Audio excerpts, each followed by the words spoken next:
around with a smile on your face. A broken-hearted family is left with home videos, pictures, and memories. They will always miss Hannah. Her mother, Lisa McLaughlin, comes into her room daily just to feel the presence of her baby girl. Hannah was a heroin addict. Hannah struggled for 5-6 years with addiction, and it finally beat her. She died in this room, March 24th. We found her kneeling as she often did when she was shooting up. We came into the room probably minutes later. Of course, called the ambulance, did CPR. They got her to the hospital, got the heart beating again, but she was brain dead. And she died. That was it. She was gone. Just like that. But Hannah's family tried for years to prevent it, even calling police on their youngest daughter. The Bel Air teen had been in 20 different rehab programs all over the country, starting when she was 15 years old, but would relapse each time she came back. She overdosed the day that she came home from a program. Sometimes it just feels like she's away at a program again. And then I look at a picture and I just totally fall apart because we won't be seeing her again. This is not another program. She's done. You would think love would be stronger than addiction. You would think programs would be stronger than addiction. You would think maybe willpower would be stronger than addiction. But nothing is. That was something the family learned quickly, but Hannah's addiction was gradual. They later found out it started with drinking and marijuana when she was 12. Her father says she was trying to stop the painful thoughts running over and over in her head after she was betrayed by someone she trusted outside of their home.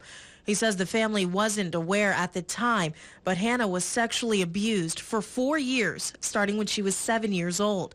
When she was in the 8th grade, a friend gave her a methadone pill, and then there was no going back. With that pill, as she told us later, she was an instant addict. Anybody who is dealing with trauma inside of themselves should say no to drugs because it'll numb it, but it'll take over and destroy you. So way better than just trying to get numb, which isn't going to work anyway, is to talk. Talk, talk, talk. Get it out. Don't keep a secret because secrets will kill you. Hannah's father, Craig McLaughlin, who is a pastor at Mount Zion United Methodist Church, says he helps people often with their addictions, introducing them to and helping them grow in their faith.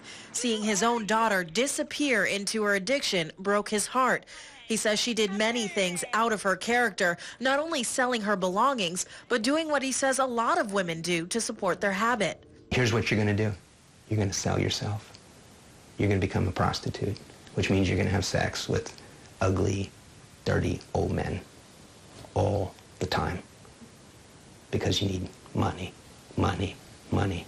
Stories like Hannah's are becoming more common in Harford County. The average over the past few years for overdose deaths from all illicit drugs was around 20, but this year it's on track to possibly double. Captain Lee Dunbar with the Harford County Narcotics Task Force says though the problem still exists, they fought the pill epidemic hard, but in doing that, the pills were harder to get. The demand was still there, the supply wasn't, therefore the price on pills went through the roof.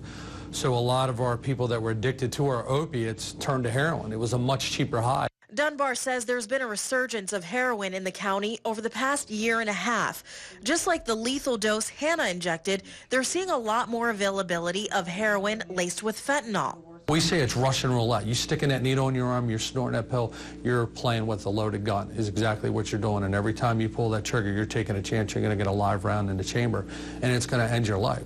They're trying to save lives by focusing on enforcement. We try to stress that with our lawmakers. That's something we definitely want to do, and with our judicial system, with our judges and our prosecutors, that, hey, this individual is a heroin dealer. This individual has violence associated with the drugs that they're selling are very deadly. That's the type of person that we want to put in jail for a very, very long time. enforcement, and education. The latest effort, Dunbar says, is a PSA featuring the McLaughlins. They used forfeited drug money to produce it.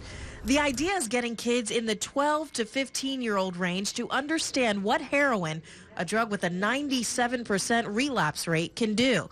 Understand it so they never try it. That 12, 13, 14, 15-year range, that's when a lot of these young people are getting exposed to this. It's a cold, hard fact. Yeah, we're still wowed by it. We're saddened by it. It's shocking, and it's really something that we're trying to curb. A national problem that knows no community, socioeconomic, or racial bounds. Dunbar says improving upon available treatment is what still needs work. In the meantime, the McLaughlins will continue to share their story in the hopes that someone who made such a big difference in their lives can continue to make a difference for others. We think about a lot of wonderful memories, and we're not going to sweep the bad memories under the rug. I want to be very blunt and honest with people about what addiction looks like.